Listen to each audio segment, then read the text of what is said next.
Today's episode of Tripping with Holly and Susan. Officing with Holly and Susan. Officing with Holly and Susan. We're talking a little bit about hermitage. I mentioned in the last video that I like to go out to camp and work out there 1 or 2 days a week when I can during the summer.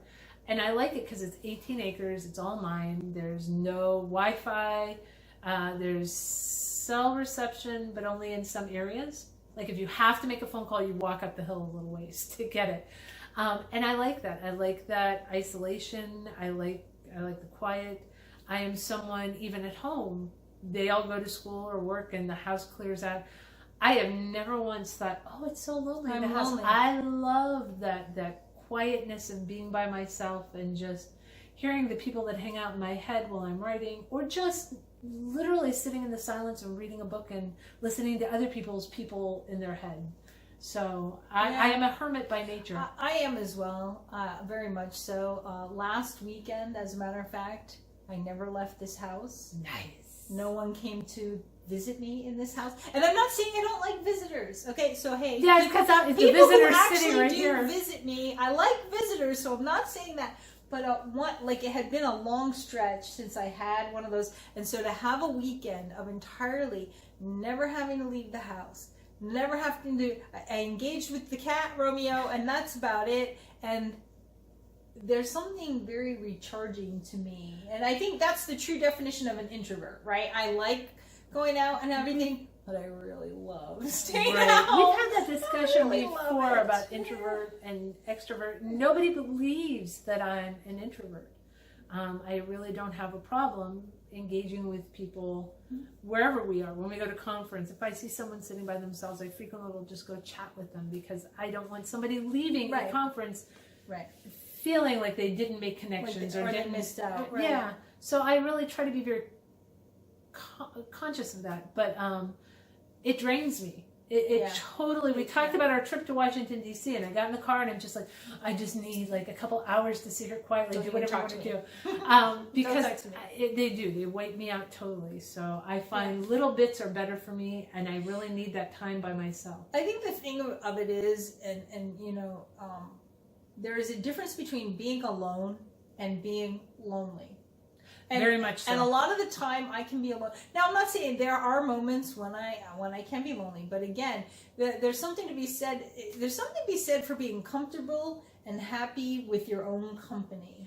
Oh, I will tell you that I'm pretty sure I am the best company I have. I find me engaging. There you go. I get my sense of humor. I'm like, make yourself laugh. It's all good. And that's the whole thing, you know, like. And I will confess that we've talked about me making those 50 bowls over the Christmas break. So everybody's gone. This studio at school, it's empty. Was nice mine as I worked on these bowls. Yeah. So I turned on music sometimes I didn't.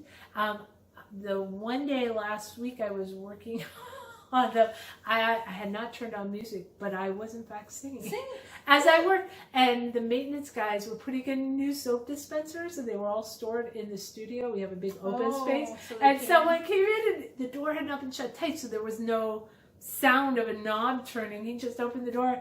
I stopped mid-song. I did not continue for him, and he didn't say anything about it. Very nice gentleman. He just let me own it. I was all... But There's I'm happy. nothing wrong with that. I sing, I dance in my house. Nobody, you know. Yeah, one of my other really good friends I met because of my singing. She thinks I have a lovely voice. Was this the person on the other side of the wall? This is Pam Hansen, who wrote with her mom as Jennifer Drew, and they've written as other names. She's written as Pam Hansen as well. I did not know her well. I knew her a little bit, and she was in the room next to me at that very first conference, where I roomed with 3 other very lovely ladies, but they were all gone, and I was singing Aida, the musical. In the bathroom. The musical, not the opera. And happy just to be all by myself, getting ready to go to the big awards thing. And when it came out, Pam asked, what were you listening to? It was lovely. And I'm like, oh, yeah, nothing. That was me. That was just me. So, don't listen to me. Moral of the story is, I sound fantastic through a wall. And maybe with water running, because it was in the bathroom. I don't know. Yeah, no, I think I was just like putting on makeup. I don't even think that was... Yes, but through a wall I sound great.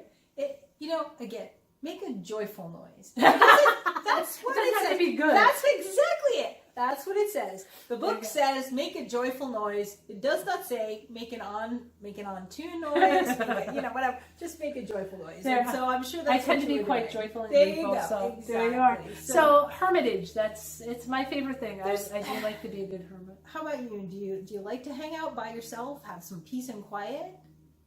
Or are you the party animal? You want to be around the people. I am not the party animal. Yeah. We like people, but go away. I know. Right? I like But go Susan, but in a away. little bit she's going to look at me and say, okay, we're done, go. Go away. We'll see you next time.